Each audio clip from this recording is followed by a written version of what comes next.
ایک دفعہ میں نے آپ سے مشورہ کیا کہ میں سعودی عرب کمانے کے لیے چلا جاؤں، آپ نے منع فرمایا۔ میں اب وہاں دعا مانگ کے آیا ہوں، آپ بھی مانگیں، دعا مانگ کے آیا ہوں، اور ہر دفعہ مانگ کے آتا ہوں کہ مولا میرے لیے مکہ اور مدینہ کے دروازے میری کسی بے ادبی سے بند نہ کرنا، اور ایک دعا مانگتا ہوں کہ یا اللہ کمانے کے لیے یا کاروبار کے لیے اللہ کبھی مکہ اور مدینہ کے دروازے نہ کھولنا۔ ہاں بچے جی ہیں محمد بن سلیمان کے MBS کے، اس نے جو ٹیکس لگائے کئی ماؤں کو روتے کو بچے مل گئے، کئی سسختی بیویوں کو شوہر مل گئے، ہاں کئی ایسے بچے تھے جو ماں یا باپ کے ہوتے ہوئے بھی یتیموں کی زندگی گزار رہے تھے، انہیں باپ مل گئے۔ خط لکھا میرے سرتاج، جوانی تو چند دنوں کی ہوتی ہے، مال تو ساری عمر کمایا جاتا ہے، آ جاؤ، میں رات اور دن آپ کا نام سن کے سسکتی ہوں۔ ہائے ہائے ہائے، میرے پاس لے کے مائی آئی بیٹھی تھی، آپ کی دعاؤں سے رشتہ آ گیا، 18.5 سال کی بچی ہے، باپ نے ایک دفعہ بھی نہیں دیکھا، ایسے بھجوا دیتا ہے، اور کہتی ہے جب وہ پیسے بھیجتا ہے جی کہتے ہیں ان پیسوں کو آگ لگا دو۔ جو بچہ ماں اور باپ کے سائے سے محروم رہا،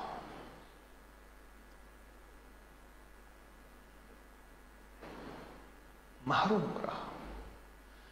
مجھے ایک صاحب وہیں ابھی حج پہ کہنے لگے آپ سے ایک بات سنی تھی، جدہ میں مجھ سے کہنے لگے ایک بات سنی تھی کہ جو پیٹرول والے ملک ہیں وہاں کا پیسہ نہیں بچتا، یہ بات کیسے تھی؟ میں نے کہا اس میں بہت وجوہات ہیں، ایک وجہ آہ کی بھی ہے، جس مال کے پیچھے آہ ہو وہ مال کبھی سکون کا ذریعہ نہیں بنتا، چاہے وہ رشوت، 2 نمبر، دھوکہ، سود، کسی بھی ذریعے سے آہ کا مال ہو، اور یہ جو کمائی کا مال ہے اس کے پیچھے ماں اور بیوی اور بچوں کی آہیں ہوتی ہیں، آہیں ہوتی ہیں۔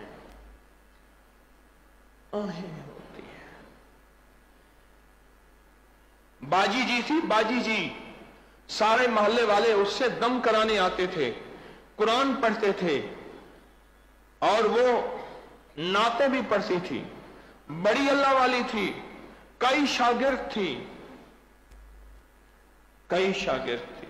زندگی بھر شادی نہیں کی، اللہ کے نام کے لیے۔ آخری عمر میں جب اس دنیا سے رخصت ہونے لگی، اپنی ایک قریبی شاگرد کو کہا کان میں، بیٹی خیال کرنا جو غلطی میں نے کی ہے تو نہ کرنا۔ بعض اوقات میرے دل کی کیفیت رات کو ایسی ہوتی تھی کہ ہاتھ میں تسبیح ہوتی تھی اور باہر چوکیدار کہتا تھا جاگتے رہو، اور میری طبیعت مچل جاتی تھی کہ میں ابھی گناہ میں چلی جاؤں، بیٹی خیال کرنا تو ایسا نہ کرنا۔ میں اس واقعے کو مختصر کر گیا ہوں، اس واقعے کو میں مختصر کر گیا ہوں۔ پیسہ کمانے کے لیے ابا جی کہتے ہیں میں اس سال آ جاؤں گا، پھر 10 سال اور گزر گئے، پھر 5 سال اور گزر گئے، والد صاحب کہتے ہیں میں آئندہ سال آ جاؤں گا، زندگیاں گزر گئے۔ ہمارے پڑوس میں ایک صاحب تھے، پورے 47 سال باہر رہے، کتنے؟ 47 سال باہر رہے اور آئے، اور ٹھیک 2.5 سال کے بعد اس دنیا سے چلے گئے۔ اب کہنے لگے آپ بچوں کے ساتھ رہوں گا، بچے تو اپنی زندگی گزار کے اپنی زندگی میں چلے گئے، پھر روتے تھے بچے فرما بردار نہیں، میں نے ساری عمر ان کے لیے کمایا، اور جو ساری عمر باہر رہے 2.5 سال بچوں کا غم نہ دیکھ سکے، چلے گئے۔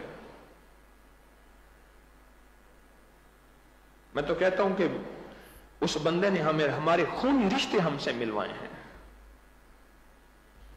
لوگ میری باتوں کو کس انداز میں لیں میں جانوں، میری نیت جانے، مجھے کوئی غرض نہیں کسی حکومت کی تعریف کر کے۔ آپ جانتے ہیں کہ میری ہاں حالات حاضرہ پہ کبھی ڈسکس نہیں ہوتی. میرا میگزین حالات حاضرہ کو بیان نہیں کرتا, میرا درس حالات حاضرہ کو بیان نہیں کرتا. کئی حکومتیں آئیں چلی گئیں, اٹھاؤ میرے پیچھے 18 سال 12 سال 16 سال پہلے کے درس, حالات حاضرہ میں بیان نہیں کرتا. لیکن خونی رشتے, صلہ رحمیاں اور زندگیوں کی, ماؤں کی, بیویوں کی, بیٹوں کی, اولادوں کی سسکن, آہ سے کمایا ہوا مال تھا جو خاک ہو گیا, جو پانی ہو گیا, جو ختم ہو گیا.